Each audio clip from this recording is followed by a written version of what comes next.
우리 아버지 하나님의 거룩한 자녀 여러분, 하나님의 거룩한 은혜와 평강이 여러 모든 성도님들과 여러분의 가정에 함께 하시기를 간절히 바랍니다. 2019년 연말에 시작된 코로나 바이러스가 2020년 한 해를 쭉 이어나갔습니다. 때로는 심했다가 낮아졌다가 그런 현상이 일어나다가 대한민국에는 지금 4차 이 팬데믹 현상으로 인해서 혼란에 빠져들었습니다. 확진자는 나날이 늘어나서 오늘 처음으로 3,000명을 넘어섰다는 끔찍한 이야기를 듣게 되었습니다. 이런 때에 교회들은 점점 마음 가운데 두려움을 가지면서 성전에 모이기를 힘써야 하는 이때에 성전에 모이는 일에 대해서 두려움을 갖고 있는 많은 분들이 계십니다. 전 세계적으로 220개국 이상에서 그리고 지속적으로 이러한 현상이 일어나는 것을 보면서 이제까지 재림의 징조들은 비교적 천연재해가 적은 우리나라엔 많지 않았지만 저 아프리카에서 일어나는 재난들, 그리고 가까이는 북한에서의 기근, 그리고 가까이는 이 일본에서 일어나는 지진과 쓰나미 소식을 들을 때마다 우리들은 예수님 재림의 징조로 생각하면서 긴장했지만 그 긴장은 오래 지속되지 못했습니다. 그러나 이번 재림의 징조는 특별합니다. 누가복음 21장 11절 그리고 마태복음 24장 7절, 우리 한글 성경에는 표현되어 있지 않지만 흠정역 성경, 한글도 흠정역 성경이나 영어 킹제임스 버전, 그리고 뉴 킹제임스 버전에 보면은 마태복음 24장 7절에 예수님 재림의 징조 가운데 하나로 전염병이 지목되어 있습니다. 우리들은 이러한 모습을 보면서 먼 곳에서 국지적으로 일어나는 것이 아니라 전 세계의 수많은 나라들, 그리고 단발적인 것이 아니라 지금 2년 이상을 지속되어 나가는 이 팬데믹을 보면서 우리들은 예수 재림의 징조를 느끼게 됩니다. 이전의 재림의 징조들은 우리가 한번 듣고 잊어버렸습니다. 먼 나라 이야기고 또 지속되지 않았지만 이번 재림의 징조는 전 세계 모든 나라들 1억 4천만 명 이상이 확진되었고 500만 명 이상이 목숨을 잃었습니다. 이러한 소식을 듣고 볼 때마다 우리 주위에 매일같이 마스크를 쓴 사람을 볼 때마다 저는 발작 소리를 듣습니다. 예수님께서 앞으로 오실 것이 아니라 지금 오고 계시는 예수님의 발자국 소리가 크게 귓가에 들리는 것처럼 느낍니다. 이럴 때 그 여자의 남은 자손들은 어떻게 살아야 할까요? 하나님의 거룩한 말씀 가운데 이 시대를 위하여 기록된 특별한 말씀이 있습니다. 열왕기하 22장에 요시야가 왕위에 오를 때의 나이가 8살이라 요시야 임금은 남방 유다와 북방 이스라엘 통틀어서 마지막 선한 임금이었습니다. 8살 어린 나이에 왕으로 등극한 그는 너무나도 어려서 그의 마음의 것을 펼 수 없었습니다마는 그가 16살이 되었을 때에 그는 특별한 개혁의 의지를 가지고 그 개혁을 성전에부터 시작하기로 했습니다. 성전을 수리하는 일을 합니다. 성전 수리와 관계돼서 그 여자의 남은 자손은 특별한 관심이 있습니다. 다니엘서 8장 14절에 2300주야까지는 그때에 하늘 성소가 정결하게 되리라는 그 기별을 받은 우리 남은 자손들은 성소 정결에 깊은 관심이 있습니다. 요시야 임금이 16살 되었을 때에 성전을 보수하기 시작합니다. 열왕기하 22장 8절입니다. 대제사장 hil기야가 서기관 사반에게 이르되 내가 여호와의 성전에서 율법책을 발견하였노라. 이것은 커다란 소식이었습니다. 그 소식을 듣자마자 이 대제사장 hil기야는 그 서적을 갖다가 어리지만 비록 16살의 나이, 옳고 그른 것을 분별할 수 있는 나이에 이른 요시야에게 이 책을 갖다 주었습니다. 요시야가 그 율법책을 보는 그 순간 열왕기하 22장 11절에 왕이 율법책의 말을 듣자, 아직 보진 못했네요. 그 말이 율법책이 발견됐다는 그 이야기를 듣자마자 자기 옷을 찢고 마음 가운데 슬퍼했습니다. 그리고는 그는 개혁에 박차를 가하기 시작했습니다. 23장입니다. 이 요시야 임금은 모든 주민들과 제사장들과 선자들과 모든 백성의 남녀노소를 물러나고 다 성전 안에서 발견한 언약책의 모든 말씀을 읽어 그들의 귀에 듣게 했습니다. 3절 왕이 단위에 서서 여호와 앞에서 언약을 세우되 마음을 다하고 뜻을 다하여 여호와께 순종하고 그의 계명과 법도와 율례를 지켜 이 책에 기록된 이 언약의 말씀을 이루게 하리라며 백성이 다 그 언약을 따르기로 결심했습니다. 요시야가 성전에서 발견한 그 책은 무슨 책일까요? 그 책이 바로 우리들이 알기로는 여기에 무슨 책이라고 기록되어 있지는 않지만 그 율법서는 신명기서임에 틀림이 없습니다. 이 신명기서를 발견했을 때에 온 유대 땅에 개혁이 왔습니다. 위로는 왕으로부터, 위로는 대제사장 hilki야로부터 시작해서 어린아이에 이르기까지, 노인에 이르기까지 이 나라의 개혁의 물결이 일어나는데 그것은 바로 신명기서로 말미암은 것이었습니다. 그러므로 2021년을 보내면서 이 마지막 한기 동안, 석 달 동안 우리들은 여기 제 손에 들려져 있는 것처럼 신명기 속의 현대 진리란 제목으로 함께 말씀을 나누겠습니다. 이 신명기 속의 현대 진리, 이 신명기서는 어떤 책인가 하면 이스라엘 백성들이 40년 동안 광야 여행을 끝내고 출애굽하고 40년 동안 광야 여행을 끝내고 이제는 요단강 건너서 가나안 들어가기 바로 직전에 그 광야 지대에서 모세가 다시 하나님의 말씀을 백성들에게 들려준 그 이야기가 바로 신명기서였습니다. 이제 신명기 4장 5절과 6절에 있는 말씀을 읽어보겠습니다. 신명기 6장 4절 오직 너희 하나님 여호와께부터 떠나지 않으면 너희는 오늘까지 다 생존하였느니라. 5절 내가 나의 하나님 여호와께서 명령하신 대로 규례와 법도를 너희에게 가르쳤나니 너는 너희가 들어가서 기업으로 차지할 땅에서 그대로 행하게 하려 하면서 이제는 출애굽 이미 했습니다. 40년 동안 광야 여행을 끝냈습니다. 이제 그들이 요단강만 건너가면은 약속의 땅 가나안에 들어가는데 가나안 땅에 들어가기 바로 직전에 그들은 모여서 다시 한번 하나님의 율례와 법도를 듣게 되었습니다. 우리들은 죄의 왕국 애굽으로부터 탈출해 나왔습니다. 어린 양께서 돌아가심으로 말미암아 유월절 어린 양으로 돌아가심으로 말미암아 우리들은 죄의 사슬을 깨뜨려 버리고 사단의 왕국으로부터 이젠 해방되어서 이 광야를 여행하고 있습니다. 이제 우리들은 어디까지 왔는가? 전 세계를 뒤덮은 팬데믹을 보면서 우리들의 발걸음은 드디어 그 요단강가에 섰다는 것을 알게 됩니다. 이젠 강만 건너가면은 요단강 건너가 만날이 바로 하늘나라가 시작됩니다. 요단강 건너가 하늘 가나안에 들어가기 바로 직전에 하나님께서는 이 마지막 때에 계속해서 율법을 다시 들려주십니다. 그러므로 요한계시록 12장 11절에 그 여자인 남은 자손 곧 하나님의 백성에 대하여 이야기할 때에 두 가지 특징, 하나님의 계명을 지키며 예수 믿음을 예수의 증거를 가진 자들이라고 말했고 또 요한계시록 14장 12절에 세 천사의 기별을 마치면서 성도들의 인내가 여기 있나니 하나님의 계명과 예수 믿음을 지키는 자들이야 그렇게 말씀하셨습니다. 그러므로 하늘 가나안에 들어가기 바로 직전에 우리들에게 다시 들려줘야 할 것이 하나님의 계명이라면 바로 구약 성경에서는 다섯 번째 책, 모세가 기록한 다섯 번째 책 신명기가 바로 그런 역할을 하고 있습니다.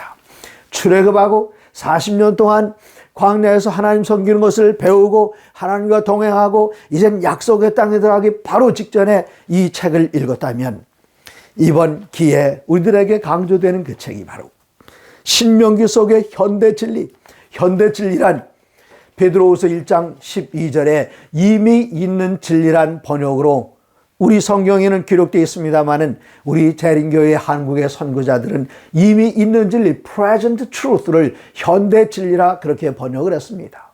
현대 진리란 무엇인가 하면 그 말씀이 분명히 진리인데 그 시대에 적용되는 진리를 이야기합니다.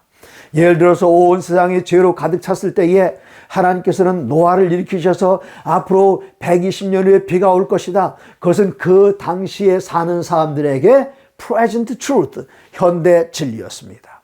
출애굽하는 것 그리고 광야에서 말씀을 듣던 것, 그 당시에 있었던 현대 진리입니다. 그러므로 방주를 준비하라. 이건 확실한 진리입니다. 그러나 그것은 노아 시대에 필요한 진리였습니다. 마찬가지로 하늘나라에 들어가기 직전에 살고 있는 우리들을 위하여 기록된 그 말씀이 현대 진리인데 신명기 속에 나타난 이스라엘 백성들이 약속의 땅 가나안에 들어가기 직전에 받았던 그 말씀에 나타난 율법의 반복, 다시 우리에게 들려주시는 그 말씀, 이것을 신명기 가운데서 우리가 보면서 하늘 가나안에 들어갈 준비, 곧 현대 진리를 신명기 속에서 찾는 것은 아주 합당한 일입니다. 신명기 4장 6절입니다. 너희는 지켜 행하라. 이것이 여러 민족 앞에서 너희의 지혜요 너희의 지식이라. 그들이 이 모든 규례를 듣고 이르기를 이 큰 나라 사람들은 과연 지혜와 지식이 있는 백성이로다 하리라. 우리들이 현대 진리를 따라갈 때에 우리 주위에 있는 사람들이 그 여자의 남은 자손들을 보면서 그들을 칭찬합니다. 과연 지혜와 지식이 있는 백성이로다, 그렇게 칭찬하게 될 것입니다. 7절입니다. 우리 하나님 여호와께서 우리가 그에게 기도할 때마다 우리에게 가까이 하신 것 같이 그 신이 가까이함을 얻은 큰 나라가 어디 있느냐? 여기 기도의 응답에 대한 약속, 특별히 그 여자의 남은 자손들이 드리는 기도의 응답의 약속이 있습니다. 그런데 이 신명기서는 갑자기 하는 탁 튀어나온 책이 아닙니다. 그러므로 우리들은 먼저 무엇을 오늘 공부해야 할 것인가 하면 신명기서가 나오게 된 그 배경에 대해서, 물론 그 출애굽 당시의 배경이 되겠습니다만은 그 이전에 훨씬 이전부터 거슬러 올라가 보면 먼저 하나님의 계획을 들어보시겠습니다.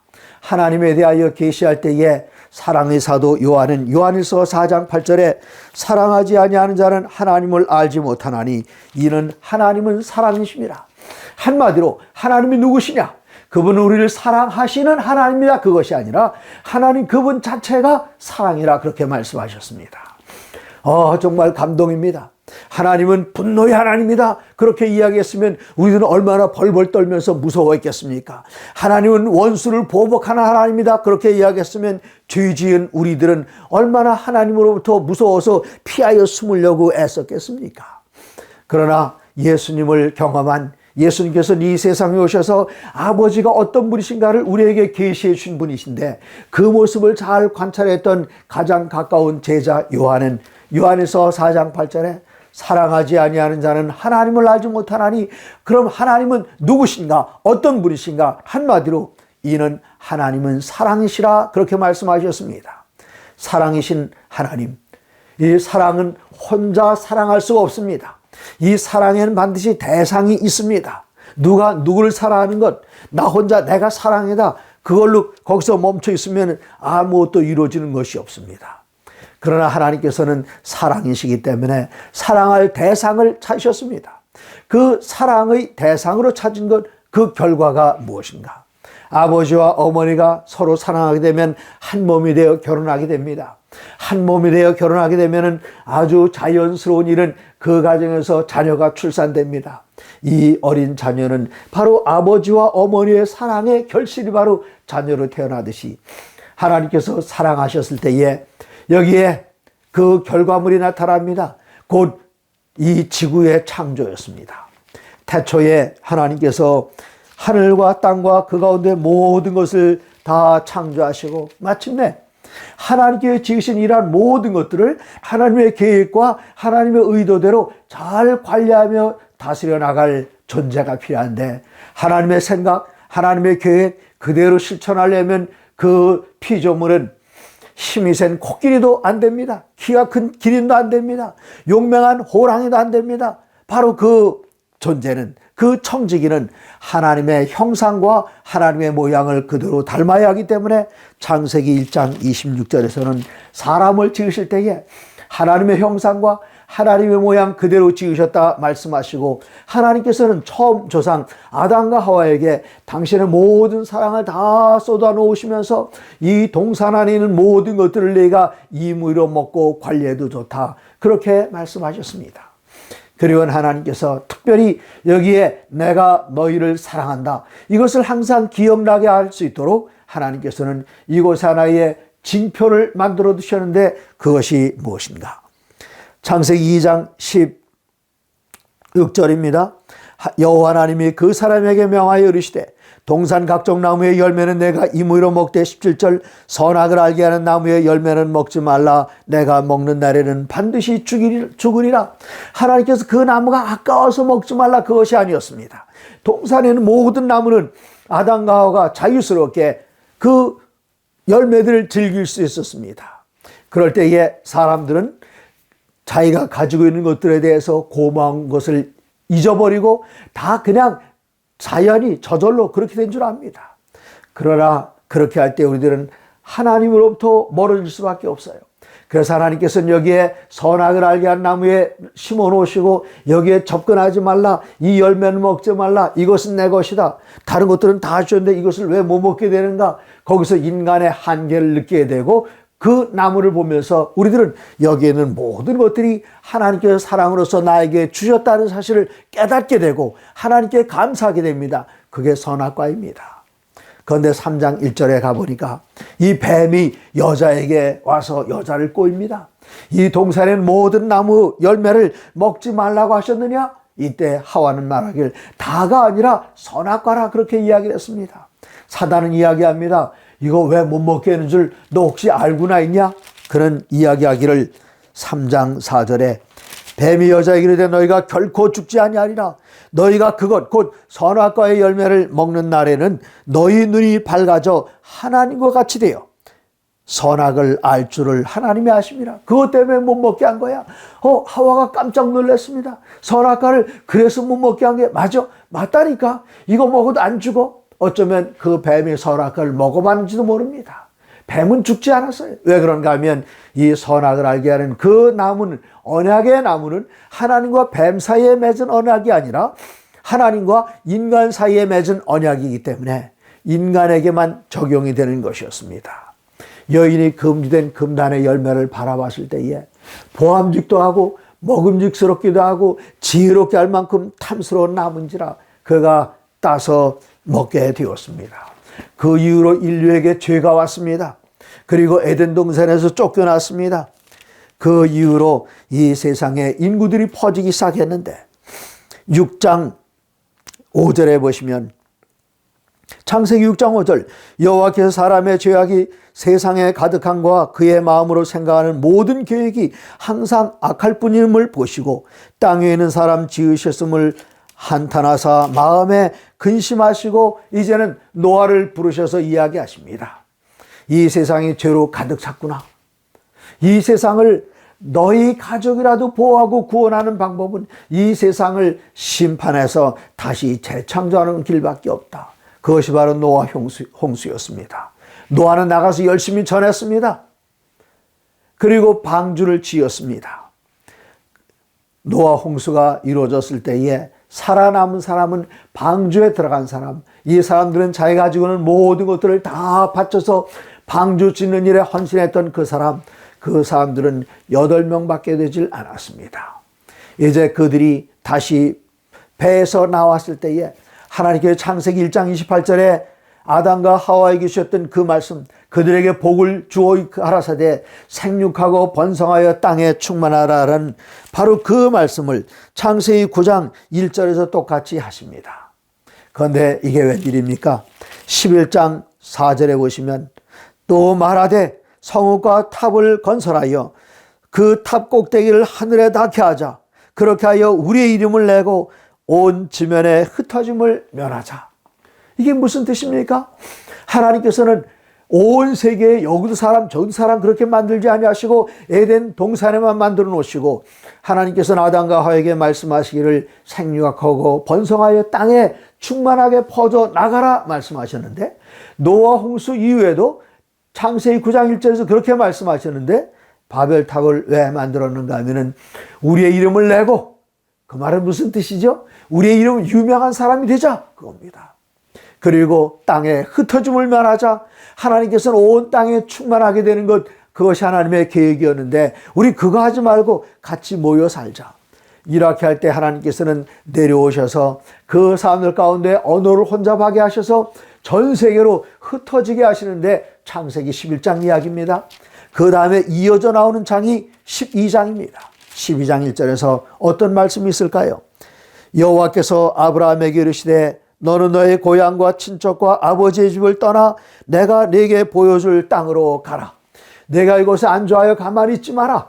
내가 너로 하여금 복의 근원이 되게 할 것이다. 그러므로 여기 앉아있지 말고 내가 지시할 그 땅으로 가라. 이때 아브라함은 갈 바를 알지 못하고 하나님께서 말씀하셨으니 한 치 앞도 모르면서 어디로 가는지도 모르면서 하나님께서 한 걸음씩 인도하시는 그 발걸음을 따라 가나안 땅에 그가 들어가서 여기 우상 숭배가 팽배한 그곳, 이곳에서 하나님을 위하여 단을 쌓고 하나님을 경배했습니다. 하나님께서는 그에게 약속하시기를 창세기 12장 2절 내가 너로 큰 민족을 이루고 네게 복을 주어 내 이름을 창대하게 하리니 너는 복이 될지라. 너를 축복하는 자에게는 내가 복을 내리고 너를 저주하는 자에게는 내가 저주하리니 땅의 모든 족속이 너로 말미암아 복을 얻을 것이라 하신지라. 아브라함으로 말미암아 복을 얻게 된다. 그 뜻이 과연 무슨 뜻일까요? 이제 갈라디아서 3장에 보시면은 신약성경 갈라디아서 3장 7절입니다.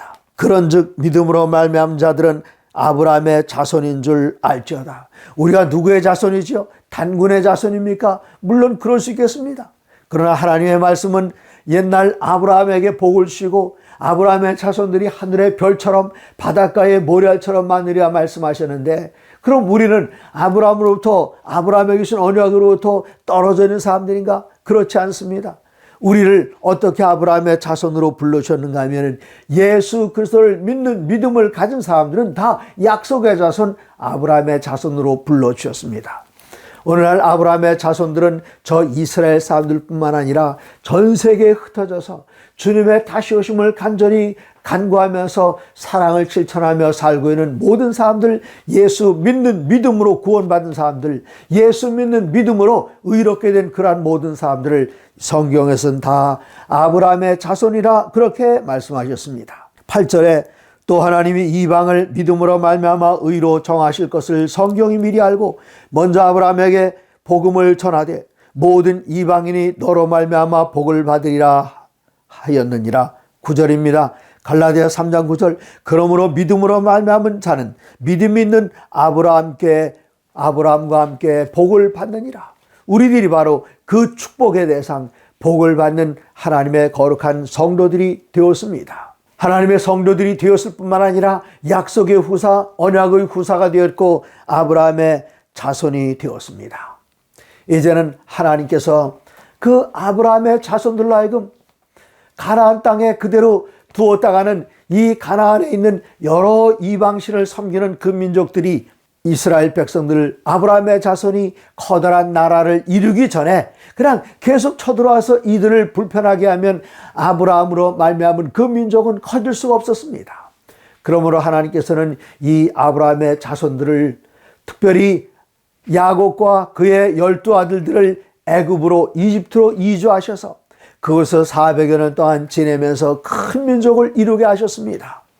이 일에 대해서 창세기 19장에 하나님께서는 아브라함과 말씀하실 때에 보여주셨습니다. 이 일에 대해서 하나님께서는 창세기 15장에 보여주셨습니다. 13절부터요. 여호와께서 아브라함에게 이르시되 너는 반드시 알라 네 자손이 이방에서 객이 되어 그들을 섬기게 했고 그들은 400년 동안 네 자손을 괴롭히리니 그들이 섬기는 나라를 내가 징벌할지며 그 후에 네 자손이 큰 재물을 이끌고 나오리라. 너는 장사하다 평안히 조상에게로 돌아가 장사될 것이요. 16절입니다. 네 자손은 4대 만에 이 땅으로 돌아오리니 이는 아모리 족속의 죄악이 아직 가득 차지 아니함이라 하셨습니다. 하나님께서는 이 백성을 다시 이끌어낼 그 약속을 하셨습니다. 그 약속을 따라 하나님께서는 모세를 일으키시고 모세를 통해서 온 이스라엘 백성들을 출애굽시키는 그 놀라운 역사를 성경 가운데 기록했습니다. 이제 이스라엘 백성들이 출애굽할 때에 하나님께서는 이 백성들에게 특별한 약속을 주셨습니다. 19장, 출애굽기 19장입니다. 내가 애굽 사람에게 어떻게 행하였음과 내가 어떻게 독수리 날개로 너희를 업어 내게로 인도하였음을 너희가 보았느니라. 이렇게 한 이유는 무엇인가? 5절입니다. 세계가 다 내게 속하였나니 너희가 내 말을 잘 듣고 내 언약을 지키면 너희는 모든 민족 중에 내 소유가 되겠고 너희가 내게 대하여 제사장 나라가 되며 거룩한 백성이 되리라. 너는 이 말을 이스라엘 자손에게 전할지니라. 이제 이스라엘 자손들에게 다 전했습니다. 그리고 이스라엘 자손들은 19장 8절에 백성이 일제히 응답하여 이르되 여호와께서 명령하신 대로 우리가 다 행하리이다. 이후에 시내산에서 이 명령을 들은 후 이후에 백성들은 가면서 때로는 불평하고 때로는 반란을 일으켜서 모세에게 대들기도 하고, 그러한 우여곡절 속에 이제 이스라엘 백성들은 가나안 땅 그 경계선까지 가데스까지 거의 다 갔습니다. 이곳에 그들은 하나님을 불평하고 하나님께 대적함으로 이 노아도 그때는 분노함을 찾지 못했어요. 이들이 그곳에 갔을 때에 12명의 정탐꾼들을 가나안 땅에 보냈습니다. 그 12명의 정탐꾼들이 돌아와서 보고할 때에 백성들은 기대감이 가득 찼어요. 이건 출애굽한 지 2년 지난 다음의 일이었습니다. 그 땅은 젖과 꿀이 흐른 땅이라 모든 사람이 기대에 벅차서 아멘 했을 것입니다. 그러나 10명의 정탐꾼들이 말하기를 그 땅은 우리를 삼키는 땅이라, 조금 전에는 젖과 꿀이 흐르는 땅이라고 말했던 그 사람들이 그곳에 있는 아낙 작성들은 기골이 장대하여 우리가 그들을 보니까 그들은 자이언트 곧 거인이었고 우리들을 그 사람 앞에서 보니 우리들은 메뚜기 떼 같았다 그랬습니다. 우리가 보기에도 그랬더라면 그 사람들이 우리 보고 그렇게 느끼지 않았겠느냐? 우리 거기 절대로 못 간다. 이때 이스라엘 백성은 통곡하면서 애굽 땅에 묻을 곳이 없으를 광야로 끌어내서 우리를 여기서 죽게 하느냐? 모세를 향하여 모세를 돌로 치려고 합니다. 이때 여호수아와 갈렙이 일어나서 말합니다.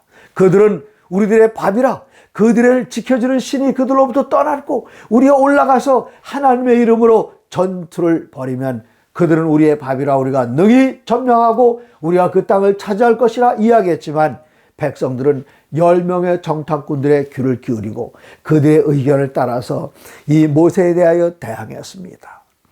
이때 하나님께서는 마음 가운데 크게 실망을 하셨습니다. 그리고 민수기에 기록되어 있는 이 말씀, 민수기 14장입니다. 26절, 여호와께서 모세와 아론에게 말씀하여 이르시되 나를 원망하는 이 악한 회중에게 내가 어느 때까지 참으랴.